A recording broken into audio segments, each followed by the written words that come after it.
So this is going to be part one of a two-part series on soil testing your lawn.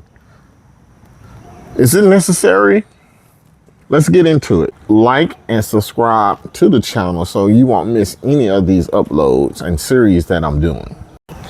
And for the record, part two of this build here is coming up.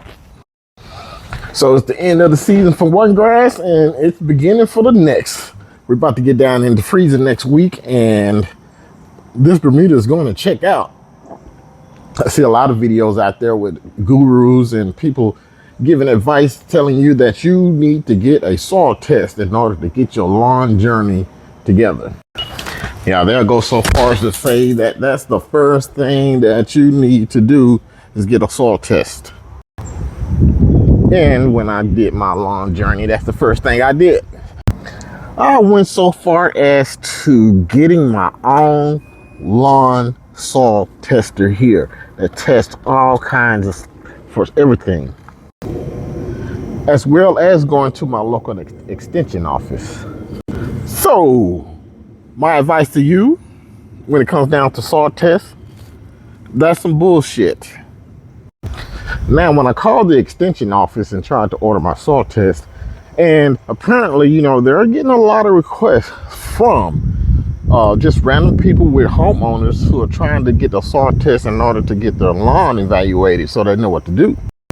And coming from my extension office, they almost begged me not to do it. What's the problem then? Why is everybody doing it? Look, I'm not saying having a soil test is bad. What I am saying is there's a lot of things a lot more important than that. Than a soil test, just wasting time and money. One of the biggest issues that the extension office relayed to me was, you know, compaction is a huge problem. So they were saying if my grass is not growing, which my grass was growing, I just wanted to get, you know, what to do with it to keep it healthy and get it even more healthy. And they got confused. They said that, oh, I thought you were calling because there was your grass is not growing. It's a bare spot, or you know, a significant area that the grass won't grow. Then they asked me if the grass is growing, why are you getting a soil test?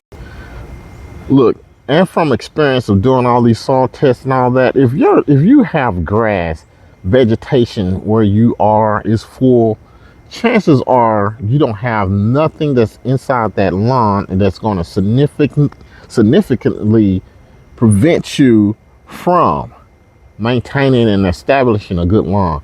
It's best to go through your cultural practice stuff, which is making sure that your lawn is aerated. Make sure it's free of pathogens like fungus areas, a lot of places that's holding water. Make sure that it is aerated. Make sure you got good aeration on there. Make sure that you have the right type of grass for the area you're in. Make sure that you're not trying to grow Bermuda up under a shade tree, for example, which it doesn't. Those type of things right there are paramount. No matter what soil test that you get, if you're trying to grow Bermuda up under a tree, it's not going to benefit you. Another thing about this soil test is the readings is different all over the damn place. The reading is different from the front and the back, up under the tree, or up under here. So you're taking a sample. They tell you to grab different places in the yard, but truly, you know, you're getting a sample size, different places of the yard. One place may have an actual problem. It's going to be mitigated by the other places.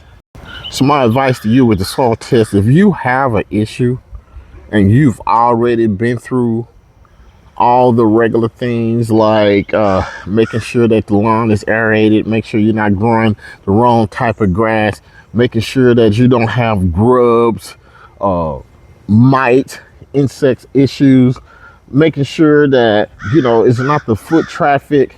When you've done all of that and you're putting out fertilizer and your grass is not responding to the fertilizer, for example, you don't get no response, then you started to get to where you might need a soil test.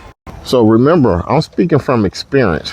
I went above and beyond trying to establish the best lawn that I can. I spent a lot of money. I made a lot of mistakes, and I want you to avoid those mistakes. When I say I have thousands of dollars of lawn care product, thousands of dollars of lawn care products, I don't done it all. And it ended up being the most simplest thing. I do the most simplest thing. Now, it is not rocket science. I don't go out there and spend a lot of money on those products anymore. I have really come full circle with it. I'm mostly all organic. I've recognized all the marketing scams that keep us buying and coming back for more. I know what stores are ripping you off. I know exactly what's going on now. I know what the famous YouTube personalities know. I know what the Kim Lons know and don't know. I know the ins and outs. And I'm telling you, it's not that expensive to do this. And I want you to follow my page, like and subscribe. I'll keep dropping nuggets out there for you.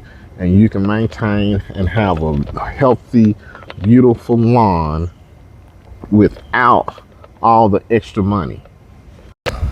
And I can't believe I fell for all this bullshit.